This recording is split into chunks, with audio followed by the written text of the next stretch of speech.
I joked, "Do you want to move in with me?" The whole room fell silent. She laughed it off, but there was something hidden in her eyes, something tired, something quietly breaking. I didn't think my stupid joke would matter. I didn't know that by the next morning, my offer would be the only thing she had left to hold on to. Her name was Era. We met at a job we both hated, where the people talked too loud and cared too little. She was the kind of person who smiled even when her whole world shook, the kind who apologized for taking up space. I liked her instantly, not in a romantic way, but in the way you instantly want to protect someone who's been fighting alone for far too long. We became close without trying: late night ramen, office gossip, long talks about dreams we pretended we didn't believe in anymore. She used to tell me she was fine, always fine, but I noticed the dark circles, the small flinch every time her phone buzzed, the way she avoided going home early. That night, when I made the joke, she was staring at her phone like it held the final straw of her life. So without thinking, I said it: "If things ever get too much, you can move in with me." She looked up. She blinked slowly. She laughed. But that laugh didn't reach her eyes. Begins when the sun wasn't even up and my phone started vibrating nonstop. I groaned, reached for it, and paused when I saw her name. Era. 7 missed calls.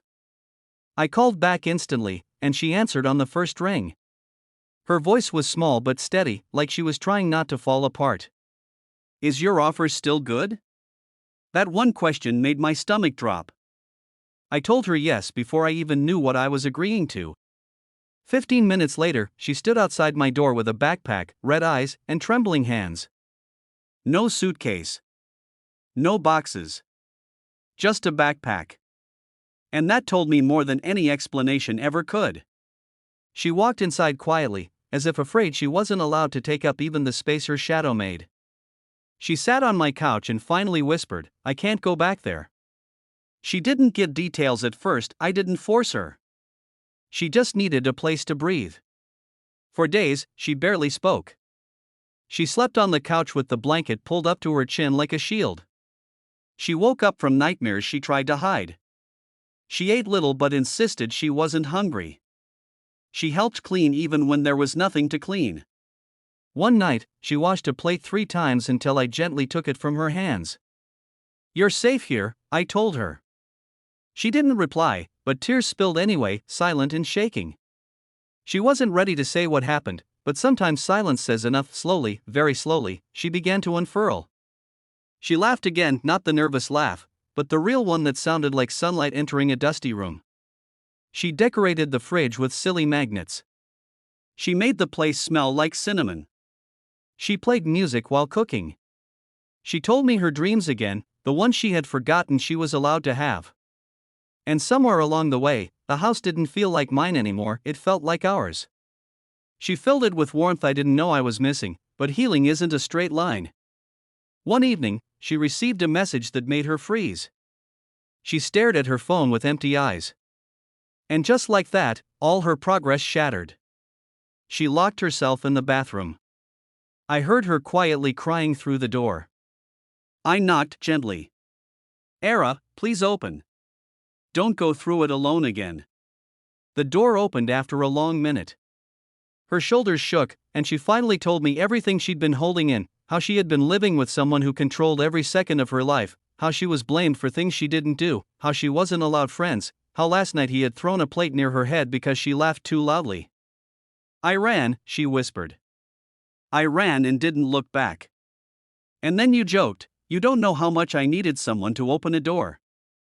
I didn't know whether to cry or to pull her into a hug, so I did both. Begins 3 months later, when she was finally strong enough to file a report, take therapy, and build herself back up brick by brick.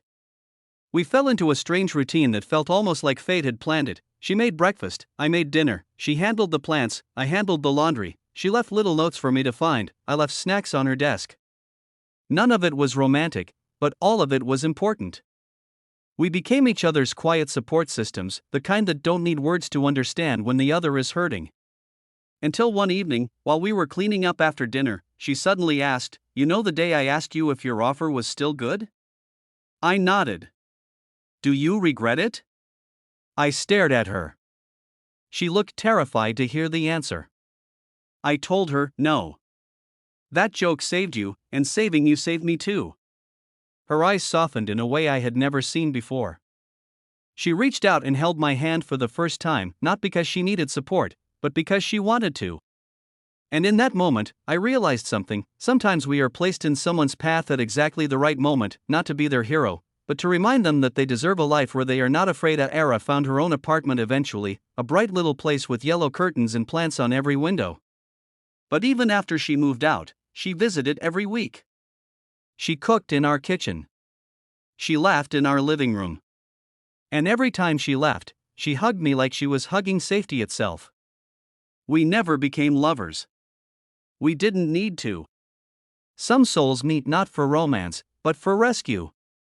Not for forever, but for rebuilding, and the message she once left taped to my fridge still stays with me today. Sometimes the smallest kindness becomes the reason someone chooses to stay alive. It reminded me, and now it might remind someone watching, that your ordinary joke, your small offer, your simple "I'm here" can become a lifeline for someone who's drowning silently. Be kind. You never know who might be holding their whole world together with trembling hands, hoping someone will open a door, even as a joke.